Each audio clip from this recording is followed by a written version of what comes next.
Hi friends, இது மருத்துவத்துளிர். போன video கமெண்ட்ல கண் உறுத்தல் தடுக்க மருந்து கேட்டிருந்தாங்க. இந்த பதிவு அதற்கான மருத்துவத்துளிர். இப்போ நம்முடைய வேலையே அதிகபட்சம் லேப்டாப் மொபைல்ல தான் இருக்கு. இதை தவிர்க்க முடியாது. ஆனா வெளிச்சம் இல்லாத இடத்தில் வைத்து மொபைல், லேப்டாப், டிவி பார்ப்பதை தவிர்க்க முடியும். அதுபோல வெயிலில் அதிக நேரம் அலைவதால் யூவி ரேஸ் பட்டு நம் கண்கள் பாதிக்கப்படும்.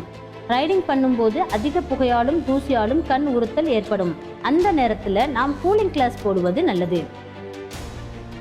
பொதுவாக நாம வெளியில போயிட்டு வந்த உடனே ஃபேஸ் வாஷ் பண்ணிட்டு 2 கண்களையும் நன்றாக கழுவிட்டீங்கன்னா நல்லது.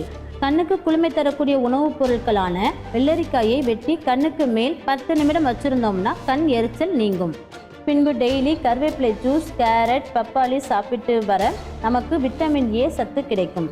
இது கண் பிரச்சனை போக்குவதற்கான சரியான ஊட்டச்சத்தாகும். வாரம் 2 முறை ஆயில் பாத் எடுத்து வர உடல் சூடு தணிந்து கண்ணுக்கு குளிர்ச்சி ஏற்படும். நமது உணவில் முட்டை, வெள்ளைக்கரு, மீன், அகத்திக்கீரை, பசலைக்கீரை, காராமணி, நாட்டுப்பயிறு, அவரைக்காய் போன்றவற்றை சேர்த்து கொள்ளுங்கள். மேலும் கண் குறையை சரி செய்ய சிறுதானிய வகைகளை உணவுடன் சேர்த்து கொள்ளுங்கள். கண் பார்வை அதிகரிக்க சித்த மருத்துவமான திரிபாலா சூரணம் சாப்பிடுவது நல்லது. இது நாட்டு மருந்து கடைகளில் கிடைக்கும். கண் பார்வை, கண் உறுத்தல், கண் நீர் வடிதல், கண் வீக்கம் போன்ற குறைபாடுகள் சரியாக கண் யோகா பயிற்சி செய்யலாம். இதை ஒரு நாளில் 2 வேளை 15 நிமிடம் செய்து வந்தால் கண் சம்பந்தப்பட்ட எல்லா பிரச்சனைகளும் நாளடைவில் குணமாகும். தினமும் காலை மாலை 2 வேளையும் கண்களை 5 நிமிடங்கள் சிமிட்டலாம். மூக்கு நுனியையும் புருவ மத்தியையும் 5 முதல் 10 நிமிடம் வரை பார்த்து வர கண் நரம்பு பிரச்சனைகள் சரியாகும். நிறைய தண்ணீர் குடிக்க உடல் சூடு சமநிலைப்படும். இதனால கண் சம்பந்தப்பட்ட பல பிரச்சனைகளை முன்கூட்டியே தவிர்க்கலாம்.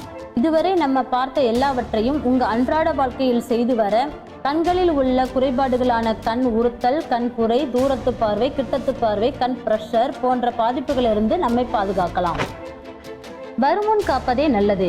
நாம நோய் வந்த பின்பு குணமாக்குவதை விட வருவதற்கு முன்பே நம்ம ரெகுலர் லைஃப்ல இதை செயல்படுத்தி வந்து நம்மை பாதுகாப்போம். இது போன்ற நல்ல குறிப்புகளுக்கு மருத்துவத்துளிர் சேனலை தொடர்ந்து பாருங்கள்.